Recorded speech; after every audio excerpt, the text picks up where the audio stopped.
Okay, so before we get started, do you guys have any questions about the reflections due tomorrow at midnight that I haven't already answered?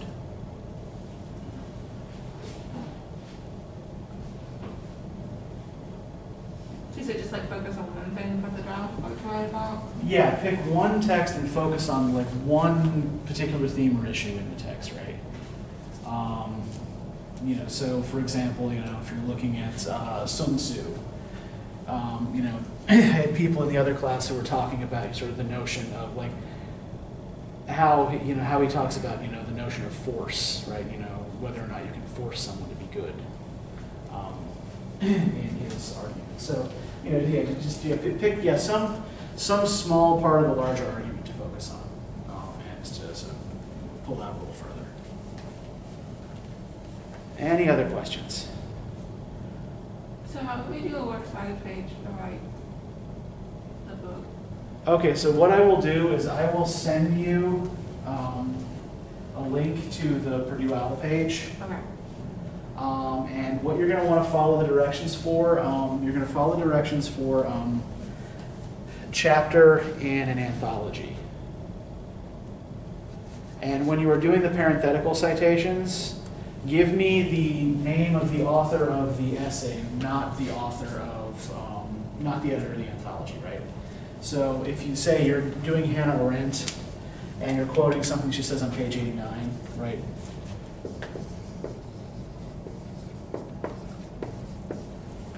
That's what you give me. Okay. Okay, anything else?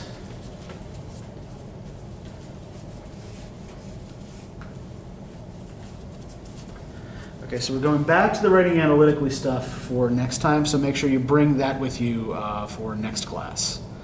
And then we'll be going back to reading the world in about a week and a half. Right? We're going to be switching back and forth between these two textbooks a little bit. Okay.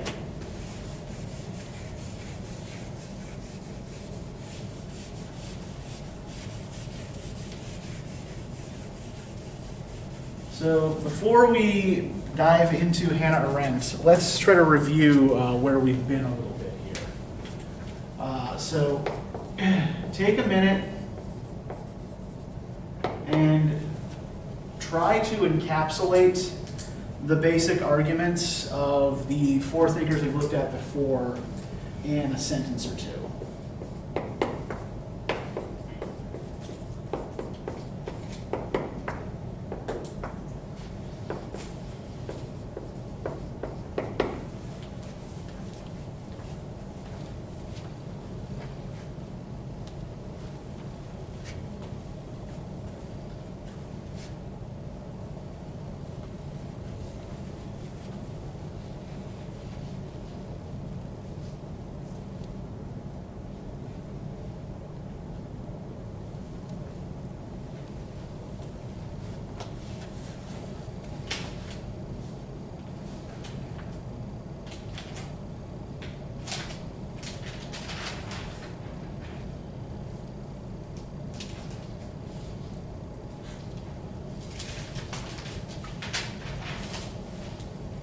I think it just helps us to review where we've already been before we move on.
There's no booking here yet.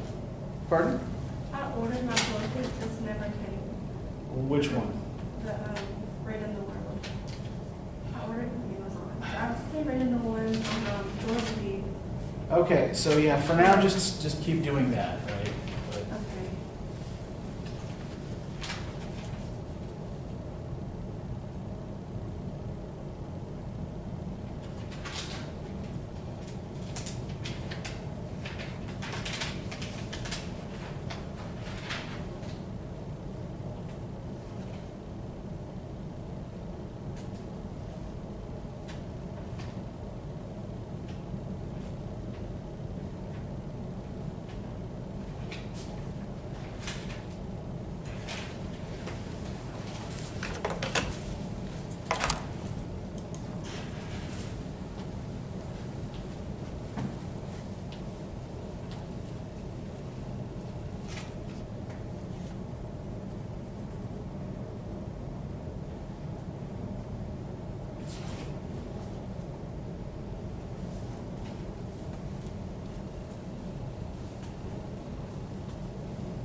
Just take your time, there's no particular hurry, just let me know when you're ready to proceed.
Pardon?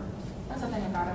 Okay, so let's go back to the Buddha. What were the Buddha's basic arguments? Remember what we're trying to think of this in terms of education and human nature, right?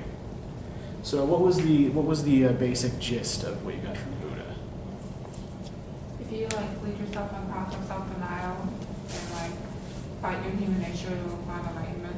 Yes, we must fight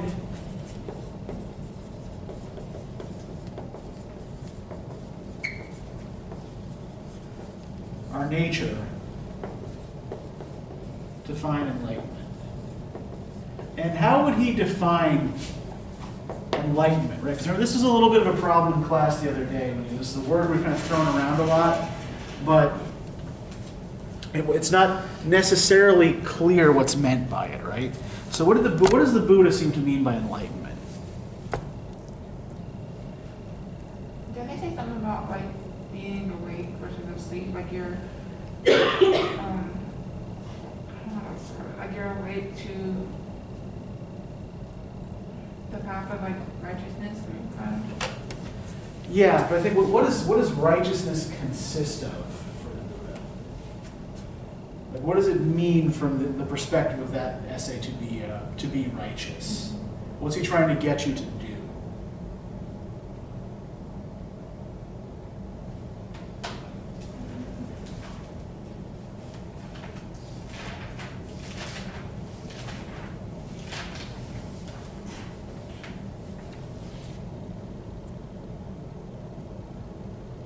I promise I'm not just trying to frustrate you. I'm just trying to make this stuff stick.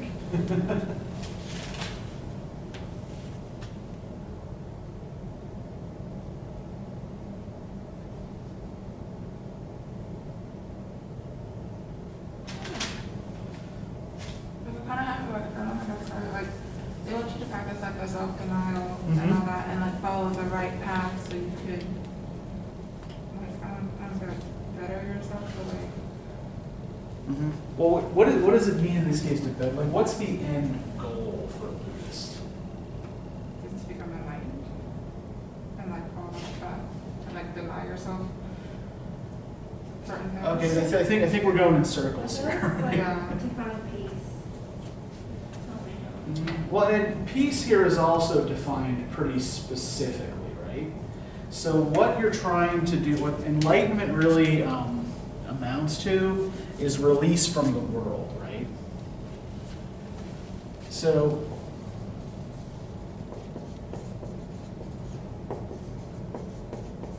our basic problem as human beings is that we want things and we strive for them, right? But in striving for those things, we only cause ourselves unhappiness. And even when we get the things we want, the pleasure we get from them is temporary, and then we're just unhappy again. So the way to avoid pain and suffering is to simply stop wanting things, right? To cut off desire and remove yourself from worldly concerns. So that would be kind of what's meant by enlightenment here, right? Is that, the insight that you have to remove yourself from things in the world. What about Mencius? They What's- think like human nature is inherently good. Okay, yep, humans are inherently good.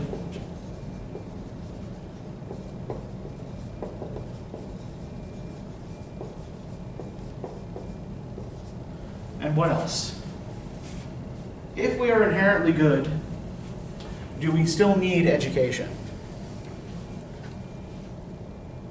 According to Mencius.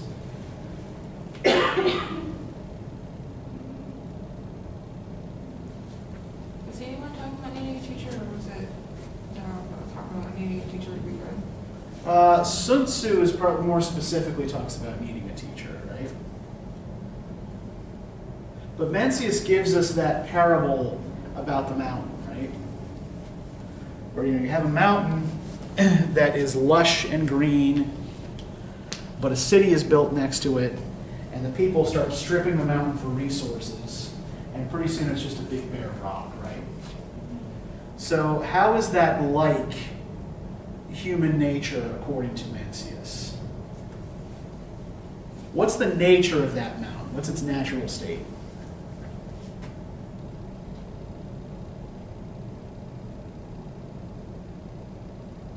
What's it like before any human beings touch it or get to it? it's just a mountain. It's just, What's on the mountain?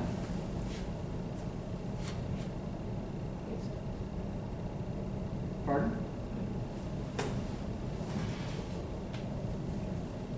Okay, if the mountain is lush and green, right? Before human beings, pardon? grass and trees. Yeah, so what's the nature of the mountain then? What's the mountain's natural state? I was gonna say like pure, I guess, I don't know, like. Well, here's the problem with words like I think we're kind of doing a lot of this. We're taking these kinds of like feeling-related adjectives that don't necessarily kind of get us at something specific, right? So anything is pure if it's left in its unadulterated state, right? So what does pure look like for this mountain?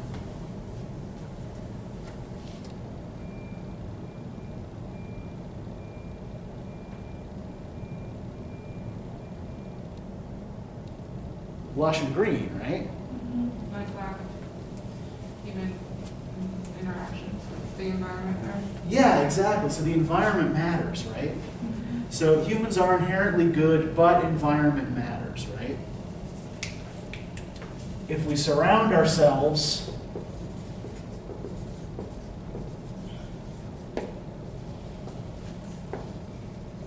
with good people and we study, and we obey ritual precepts and all of that good Confucian stuff, right?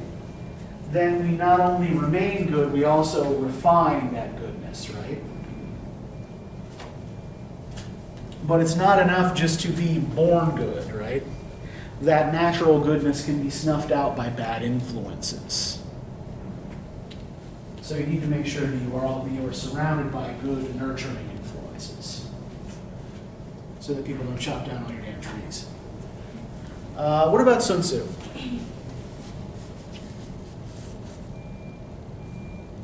I think you know when you said like people can learn to be good if they really want to and they have like proper teaching. Yes. What does Sun Tzu argue our natural state is? What are human beings without any teaching or training? Are we good or are we evil? Are you good without teaching? Yeah, human beings are inherently evil, right? And how does he define evil?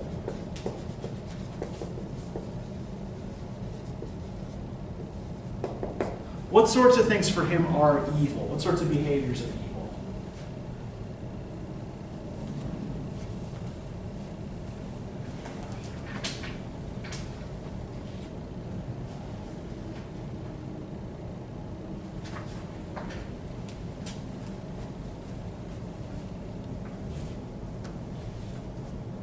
Isn't like not being conscious of your actions and not being conscious of like doing good things?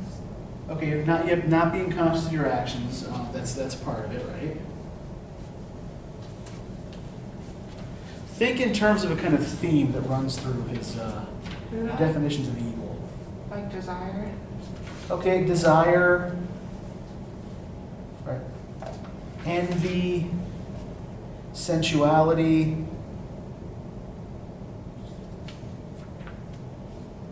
hate, fondness for profit. What do these things have in common? It can be seen as like selfish. Yeah, evil is selfishness, right?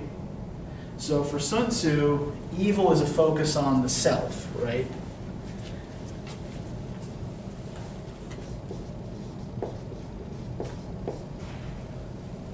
And good behavior is pro-social behavior, right?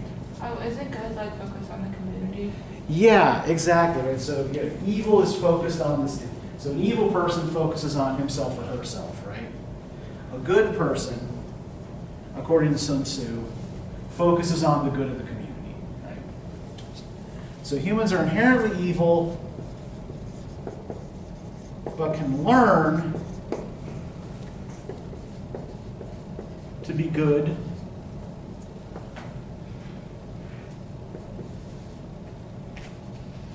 through teaching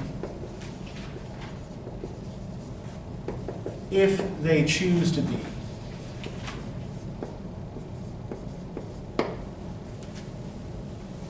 Right, that's another element of his argument, right, is that you can't force someone to be good if they don't want to be, right?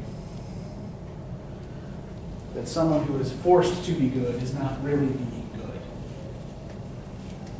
Now, what about Thomas Hobbes? I think maybe like the monarchy. Yeah, Hobbes has a kind of authoritarian viewpoint, right? Why does Hobbes think we need authority? Because we need control, otherwise everything would be in chaos. Yeah, and what causes that chaos? Having no law and order. Like Oh, not. okay, but I guess what I'm trying to get at here is why do human beings tend toward chaos if they have no outside authority imposing order on them?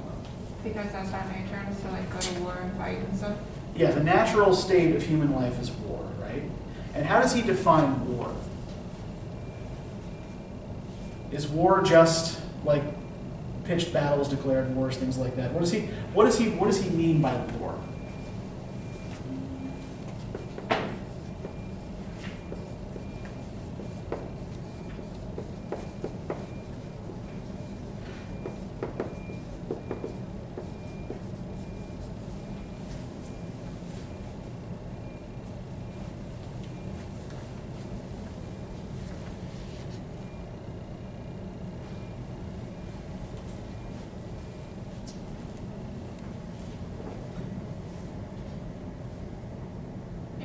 doesn't have to be physical, but it can also be like verbal and mental, if that makes sense. Like, it can be like at war together without actually like hurting people.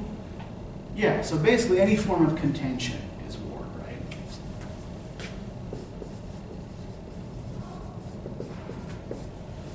And why is it so easy for us to be at odds with other people?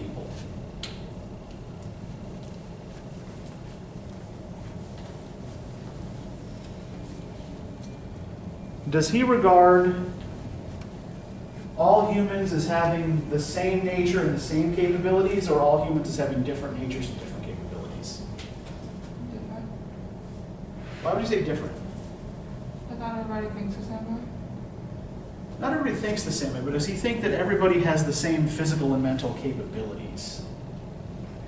And if we all have the same physical and mental capabilities, that means we're all on a more or less even playing field when it comes to getting what we want, right? And what happens when two of us want the same thing, but only one can have it? You're gonna try to take out the competition.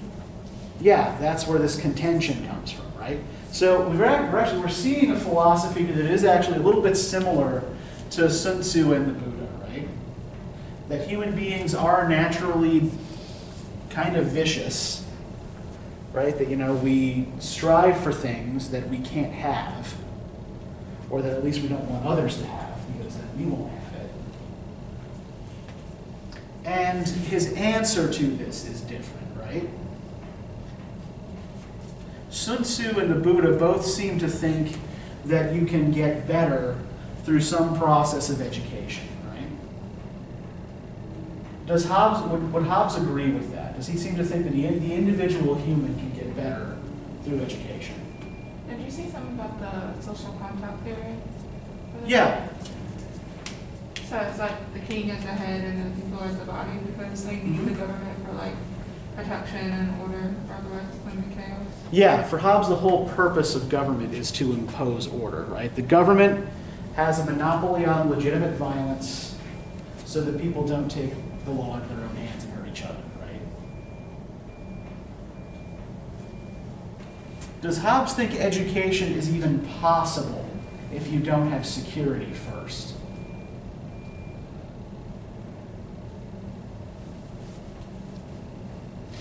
What falls apart if you don't first have security?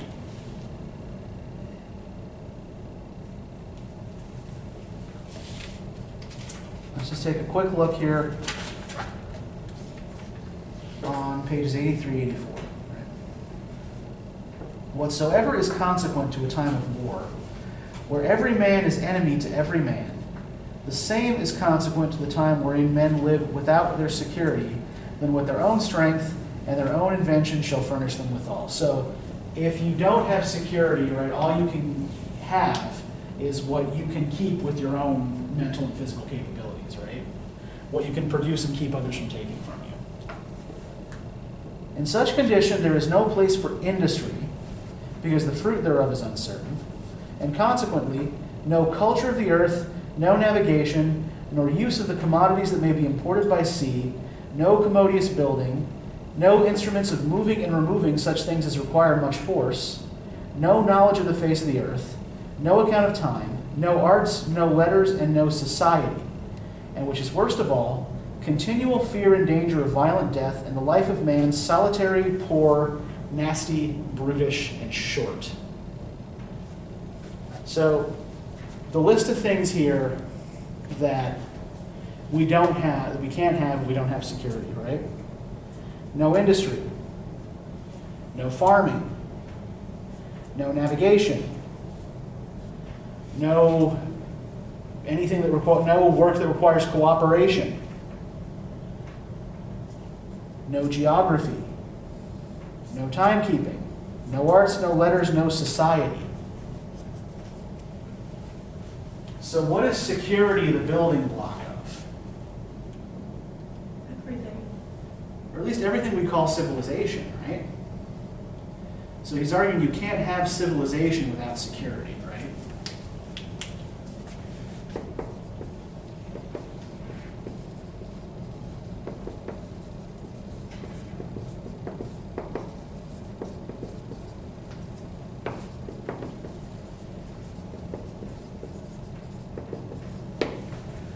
And here's the reason why I wanted to go through all of this before we even start talking about Hannah Arendt. One thing that I've been noticing is that I think in both sections of this class, some of you are still reading a little bit too passively, and I want to try to model kind of like active reading because it will help you understand what you're reading, and it will help you to better, it'll help you to better work with the kinds of things you're reading. It'll help you generate ideas, right? So there are a couple of steps to this, right? So one,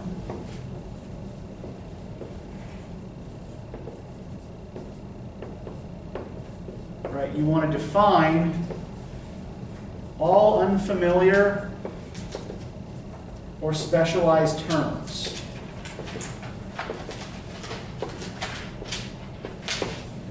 Right. This was why I was so insistent, right, that we come to a definition of enlightenment, that we come to a definition of good and evil, right, that we come to a definition of war, right? Because it's really important that we understand what the terms the writers are using mean. Sometimes you'll be able to infer this from context, right? What happens if you can't infer what a word means from context? What should you do if you can't infer from context? What's step two? Here is this word I have never seen before. I cannot infer from context what it means. What should I do? Yeah, just look it up, right? And if you look it up and you still, either you can't find the definition or you still don't understand the definition, then come and ask me, right? But yeah, make sure that you are able to define all unfamiliar and specialized terms. And by specialized here, right, we're even talking about relatively everyday words that the writers seem to be using in unfamiliar ways, right? You also want to connect what you're reading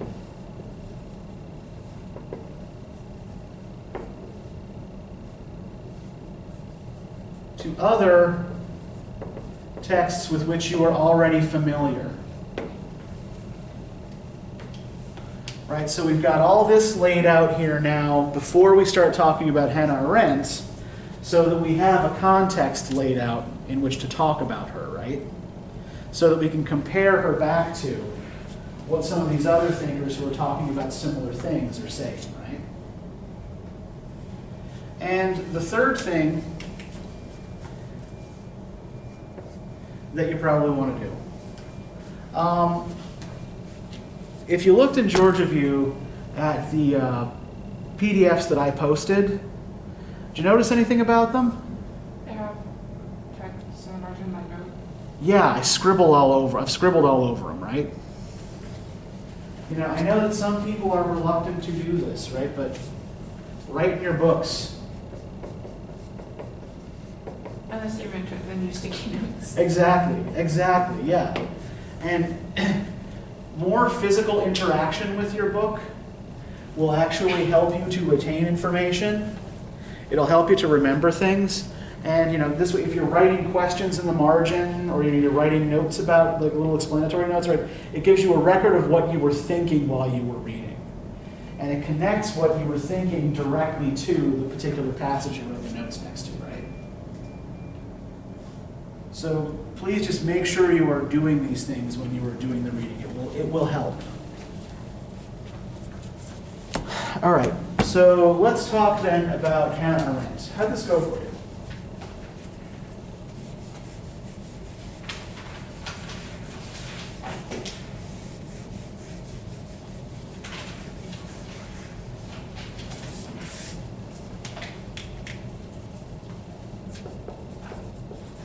What is the binary around which the whole piece is organized? What are the two big things she's opposing to each other?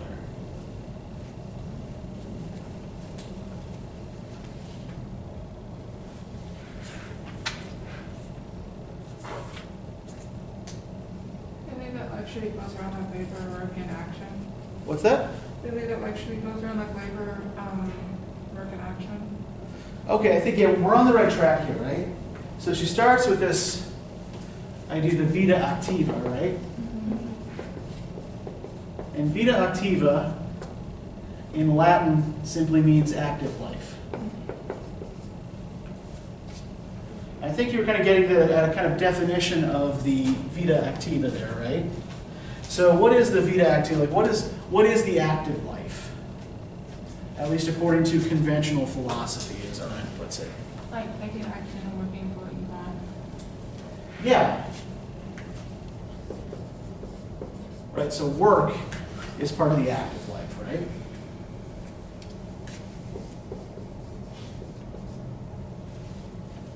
Right, the active life tends to be goal-directed.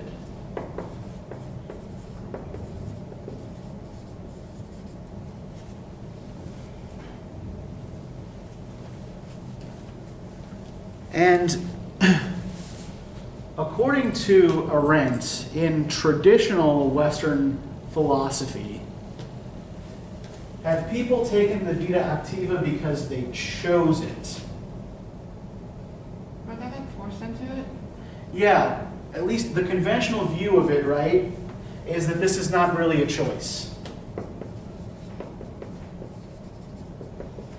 That the Vita Activa is what you do, or it's what you wind up, finding yourself in, if you do not have the money and the leisure to pursue the opposite of the Vita Activa, right? And what's the opposite of the Vita Activa?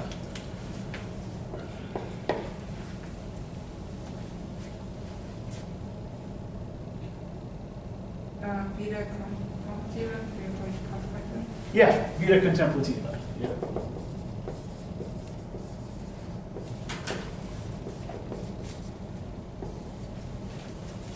Which is essentially Latin for life of the mind.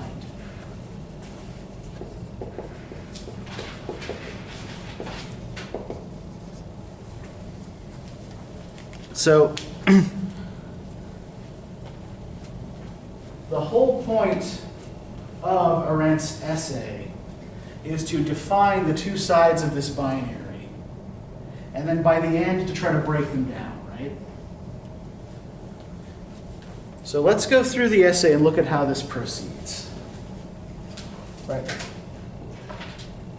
The term Vita Activa, page 88, is loaded and overloaded with tradition. It is as old as, but not older than, our tradition of political thought. And this tradition, far from comprehending and conceptualizing all the political experiences of Western mankind, grew out of a specific historical constellation, the trial of Socrates and the conflict between the philosopher and the polis. So polis isn't one of these specialized words, right, we need to try to define. So there is a footnote here, right, but what is the polis? It's the city or the state. Yeah, the polis essentially refers to the state, right? It's the root for our word politics, the Greek word for city.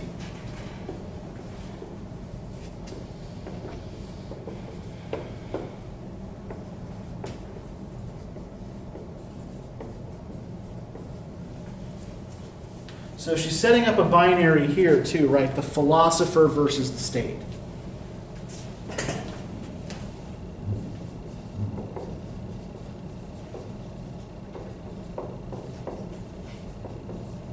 Right, as two entities whose interests are opposed to each other. Do you guys know anything about the trial of Socrates? About why Socrates was tried and executed? Vaguely. Okay, what vague notions do you have about this? If any. He committed treason. It wasn't. Or he did. Yeah, he was accused and convicted of corrupting the youth of Athens by making them question tradition, by making them question their elders. And so, he was tried and sentenced to death for this. So the very act of philosophy, as we tend to think about it in Western societies, is about asking uncomfortable questions, right? So the asking of uncomfortable questions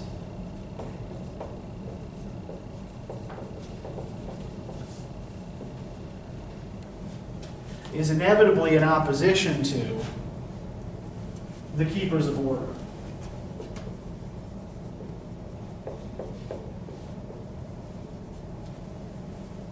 The maintainers of the status quo, right?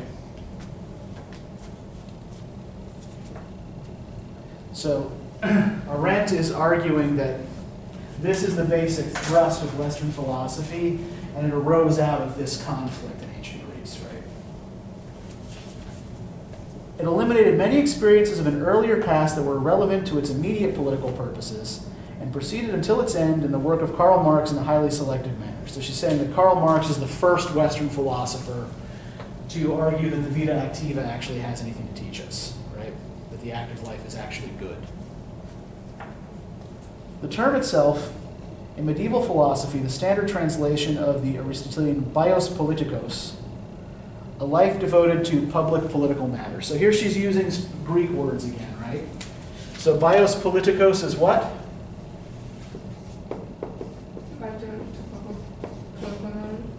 Pardon? Like the public political matters. Yes.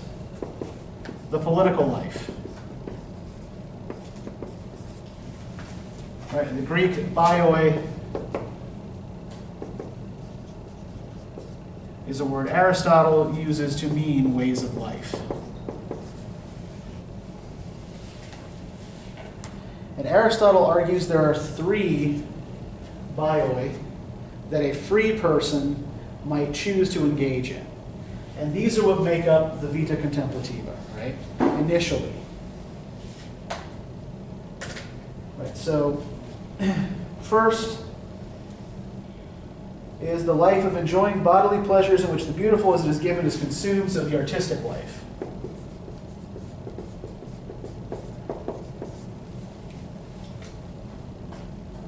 The life devoted to the manners of the polis, in which excellence produces beautiful deeds, so political life.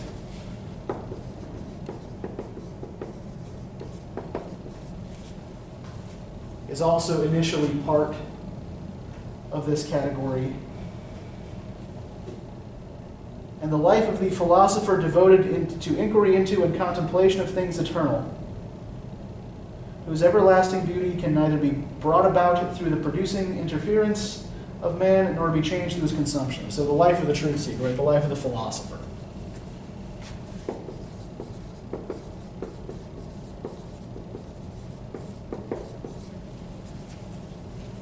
And so these are regarded as the three possibilities of life for a free person by Aristotle, right?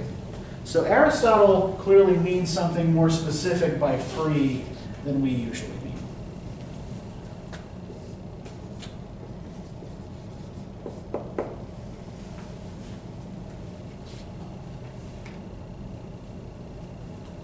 What are people who are able to pursue the life of the mind free from in this scheme? Like working and labor. Yeah, the big thing they're free from is labor, the need to work, right? Most of the work that props them up is done by slaves, right? We're talking about, we're talking ancient Greece and Rome, we're talking about slave societies here. So most physical work is done by slaves, or people who are in some other sense unfree, right? As such, the work that is done by people of low social status is denigrated, right? The work that is done by people of high social status is celebrated. So in order to be able to pursue these, someone else had to be doing this. So the Vita Activa is something that's viewed here as getting in the way of the Vita Contemplativa, right? If you have to work, then you don't have the free time or the leisure to develop these other things. So page 89, top of the page here, right? The chief difference between the Aristotelian and the later medieval use of the term is that the bios politikos denoted explicitly only the realm of human affairs, stressing the action, praxis needed to establish and sustain it, Neither labor nor work was considered to possess sufficient dignity to constitute a bios at all, an autonomous and authentically human way of life. Since they served and produced what was necessary and useful, they could not be free, independent of human needs and wants. So there's our real definition of free here, right? Independent of human needs and wants.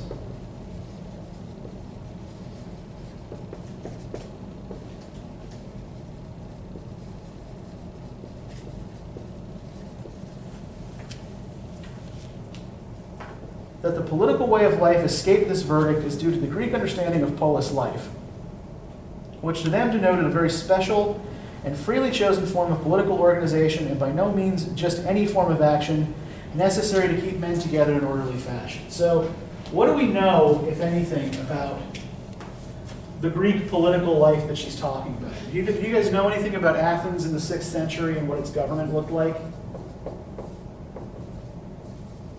They were ruled by like senators. You're thinking of Rome. No, I'm not.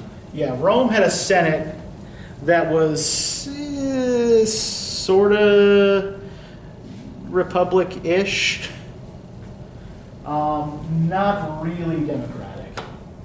But you're on the right track.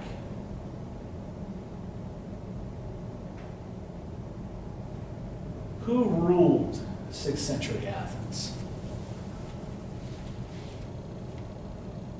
What's it regarded as the world's first major experiment in? I could destroy Caesar, but he's also Roman.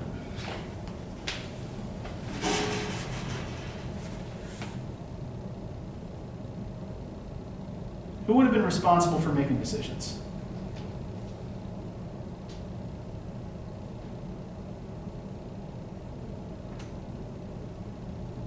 They weren't like democratic, like the people didn't vote. Yeah, it's regarded as the world's first democracy, right? Now, it's a very limited democracy by our standards, right? In this particular room, probably only one of us would have been allowed to vote, right? Because I am, a free male of age who owns property, right? Women were not permitted to vote. Minors were not permitted to vote, and slaves were not permitted to vote, nor were foreigners. Was it democracy and like some groups could vote, like certain groups? Yeah, it was a very limited form of direct democracy, right? So instead of electing representatives to do the work of government, as we do, the men of Athens would meet in an assembly and vote to decide on matters of civic importance, right? Do we declare war on Sparta? What do we do about Socrates, right? So any kind of legal or political questions were decided by the group. Now, what this means is that political participation was voluntary. So Aristotle includes the political life in the life of the mind, or the appropriate activities for a free person, because nobody's forcing you to participate in a system like that, right? It's cooperative, it's voluntary.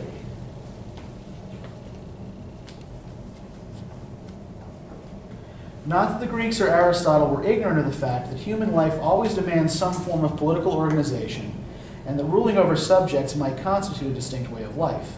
But the despot's way of life, because it was merely a necessity, could not be considered free and had no relationship with the vitus politicus. So what's a despot?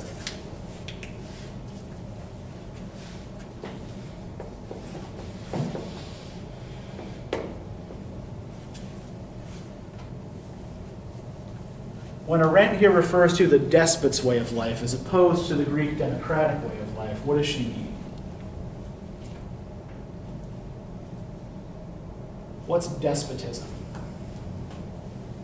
It has to do with like the way the government rules and things. Yeah, a despot is a kind of absolutist ruler, right? Someone who rules through force.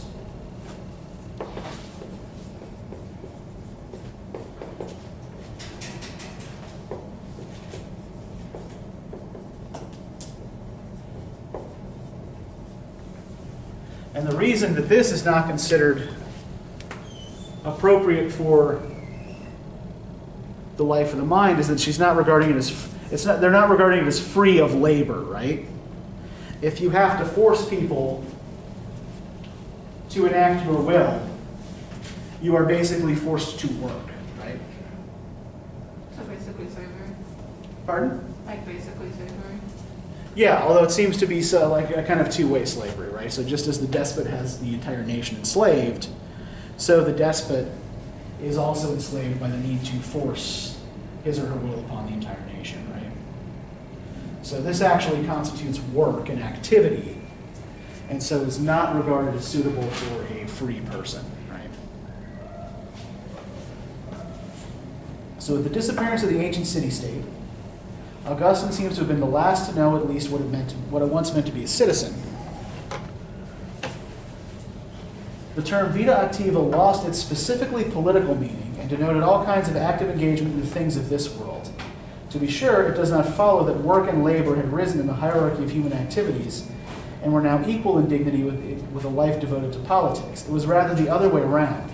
Action was now also reckoned among the necessities of earthly life, so that contemplation was left as the only truly free way of life. So what happens here, right, is that political life gets moved from this category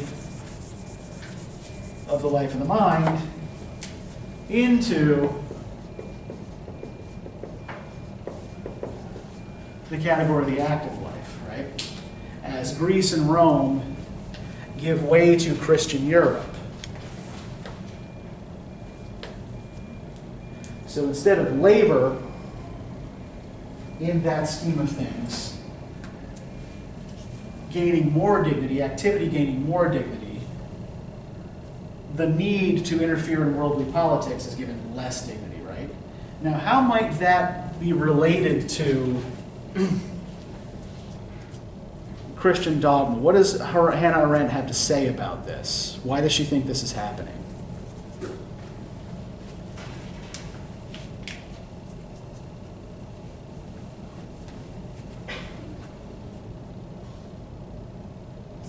Was it because of like in the backstory she's talking about like Hitler taking over? But that's far in the future here from what she's talking about, right? So, Arendt certainly would have, was German and Jewish, and would have directly experienced the consequences of Hitler's rise to power. But here we're talking about the Middle Ages, and that's. Even like the same concept of like people taking over nations and trying to like force their beliefs on other people and like their ways of life. Yeah, the democracy in Athens didn't last long. It was, they were taken over by the neighboring city-state Sparta and had an authoritarian government imposed on them. But yeah, she's talking here specifically about the way medieval Christianity looked at labor and contemplation, right? So, the reason she's talking about this is that medieval Christianity was very much focused on monasteries and monastic life. So what's a monastery?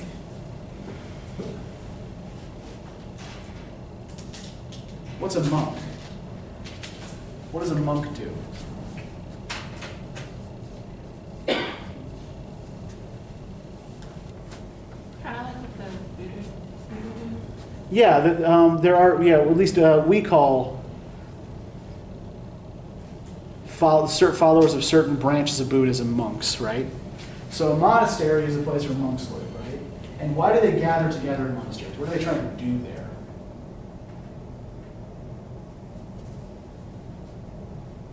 Or perhaps more importantly, what are they trying to shut out?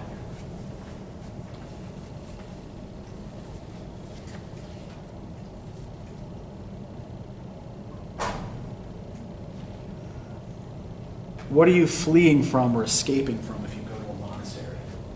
Like reality in the real world. Yeah, or at least, the world of action, right? Yeah, the whole idea is to escape from worldly concerns, right?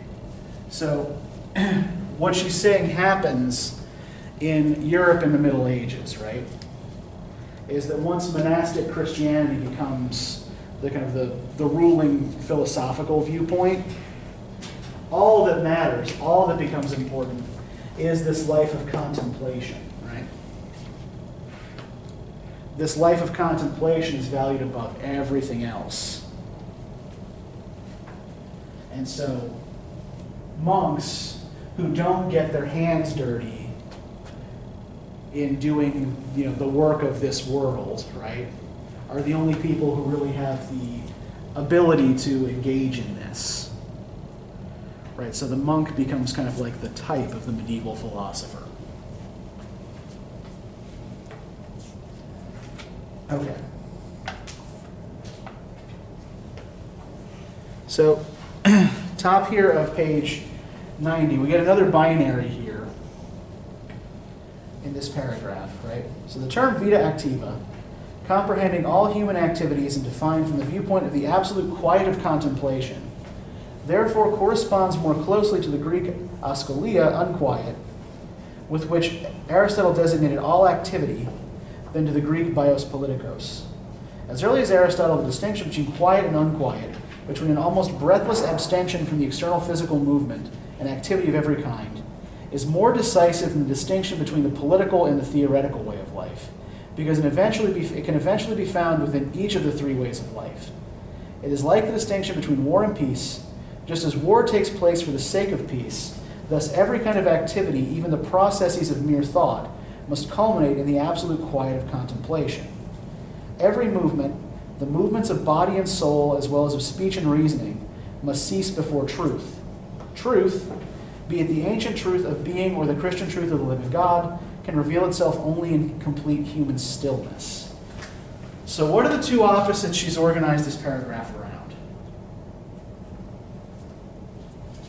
What does she seem to think is maybe a more accurate way of thinking of this distinction than active versus contemplative?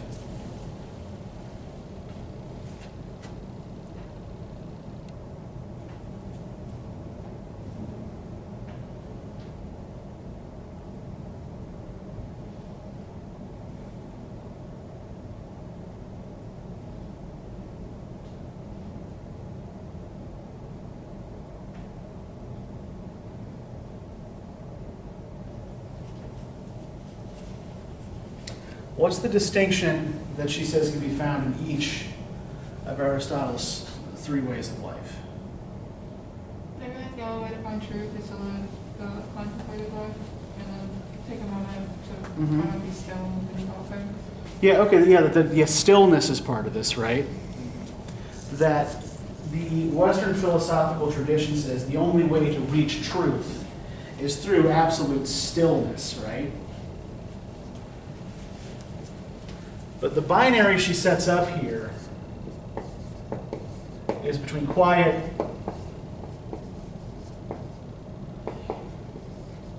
and unquiet, right? That the unquiet,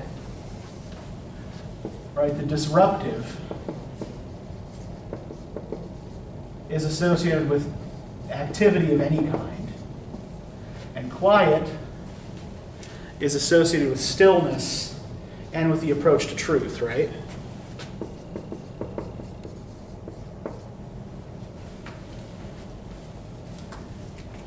And she says that this distinction exists within each of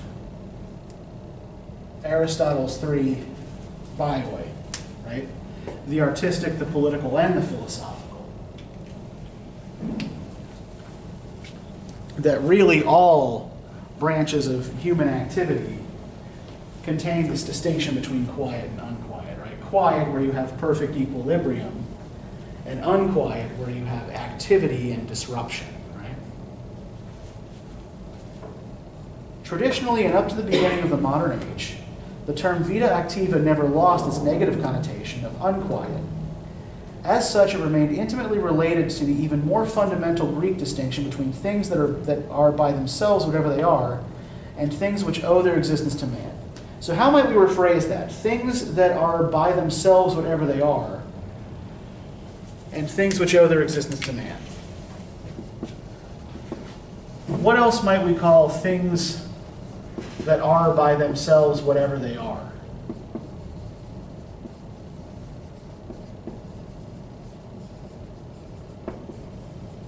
And what else might we call things, how exactly does she phrase that? Things which owe their existence to man.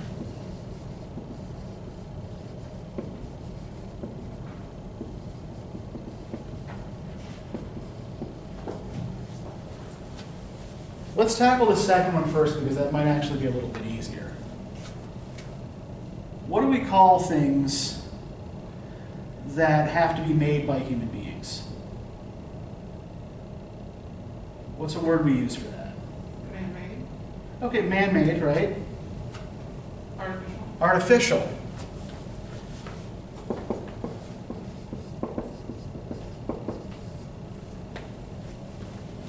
So, if things that owe their existence to man are artificial, then what are things that are by themselves, whatever they are? What's the opposite of artificial? Natural. Natural, yeah.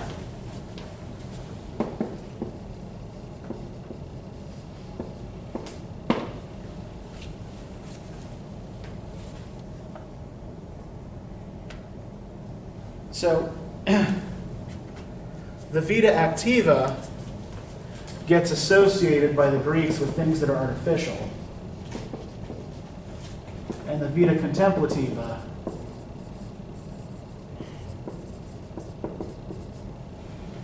with things that are natural, right? Things that you don't have to work to produce, things that just are what they are. The primacy of contemplation over activity rests on the conviction that no work of human hands can equal in beauty and truth the physical cosmos, which swings in itself in changeless eternity without any interference or assistance from the outside, from man or God. This eternity discloses itself to mortal eyes only when all human movements and activities are at perfect rest. Compared with this attitude of quiet, all distinctions and articulations within the Vita Activa disappear. Seen from the viewpoint of contemplation, it does not matter what disturbs the necessary quiet as long as it is disturbed. So, let's break this down here. Why is it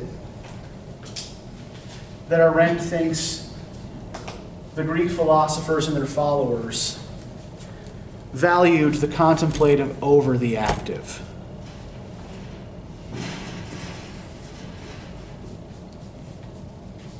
What does this have to do with their attitude towards the natural and the artificial?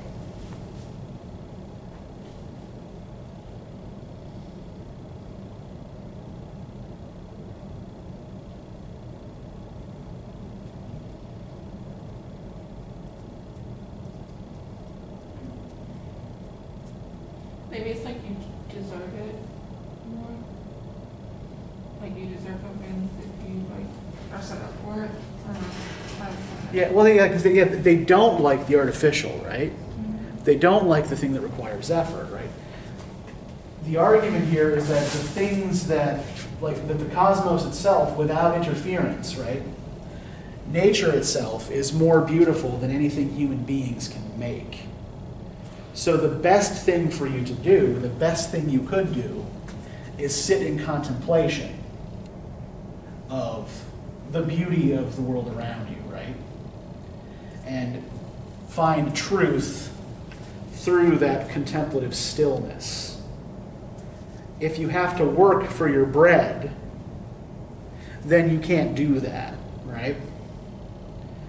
You have to participate in these activities that are regarded as getting your hands dirty, sullying yourself, right? And then we kind of get in the last two paragraphs here, like last three paragraphs here, to what Arendt's actual point here is, right? She doesn't devalue the Vita Activa the way she describes past philosophers doing, having done so. All right, so traditionally, therefore, the term Vita Activa receives its meaning from the Vita Contemplativa. Its very restrictive dignity is bestowed upon it because it serves the needs and wants of contemplation in a living body, right? So the Vita Activa is permitted to exist because it serves the Vita Contemplativa. Christianity, with its belief in a hereafter whose joys announce themselves in the delights of contemplation, conferred a religious sanction upon the abasement of the Vita Activa to its derivative secondary position. But the determination of the order itself coincided with the very discovery of contemplation as a human faculty, distinctly different from thought and reasoning, which occurred in the Socratic school and from then on has ruled metaphysical and political thought throughout our tradition, right? So thought and reasoning can actually be part of the Vita Activa, right? Many of the things that you do in order to work or live an active life require you to think or reason, right? So thought and reason are different from contemplation. If, therefore, the use of the term Vita Activa as I propose it here is a manifest contradiction to the tradition, it is because I doubt not the validity of the experience underlying the distinction, but rather the hierarchical order inherent in it from its inception. This does not mean that I wish to contest or even to discuss, for that matter, the traditional concept of truth as revelation and therefore something essentially given to man, or that I prefer the modern age's pragmatic assertion that man can only know what he makes himself.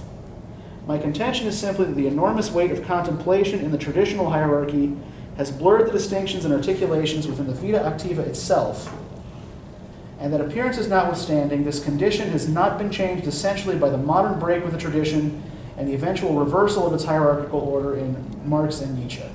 It lies in the very nature of the famous turning upside down of philosophical systems, or currently accepted values, that is, in the name of the operation itself, that the conceptual framework is left more or less intact. So what's a hierarchy? What does she mean when she talks about hierarchy?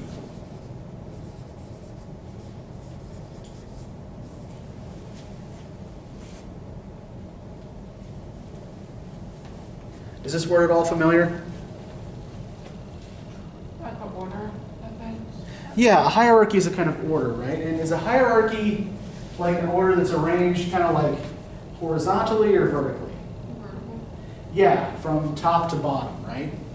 So if you think about like the way the Catholic Church is organized, right? You've got a pope at the top, and then cardinals underneath the pope, bishops underneath the cardinals, parish priests underneath the bishops, and then lay people underneath everybody, underneath the priests, right? There's a clear order there. And what does she say is the traditional hierarchy with the Vita Activa and the Vita Contemplativa? Which is the one on top? Contemplative. Yeah. The contemplative is traditionally placed on top of the active.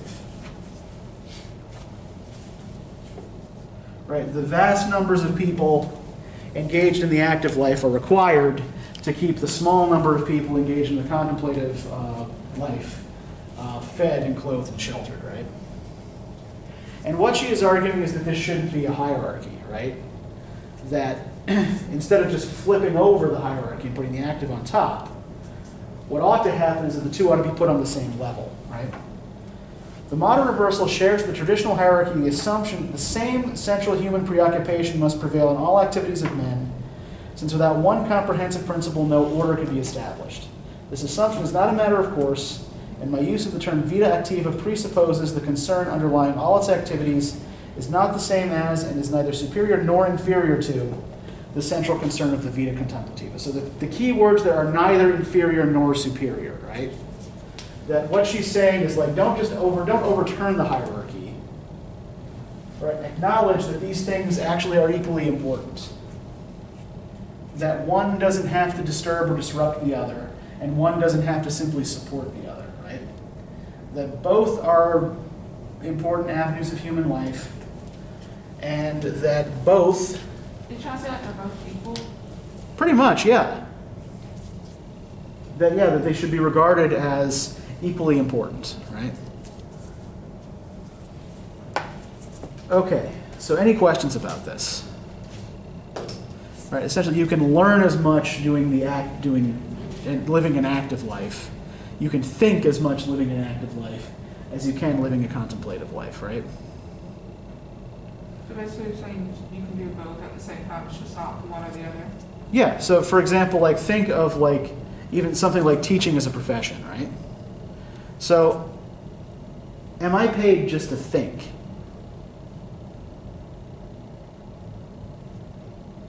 I have to show up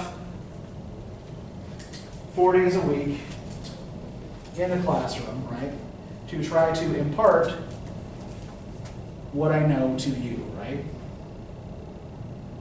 I am also expected to serve on campus committees. I'm also expected to produce and publish research, right? So, that's the closest thing to contemplation that I do, right?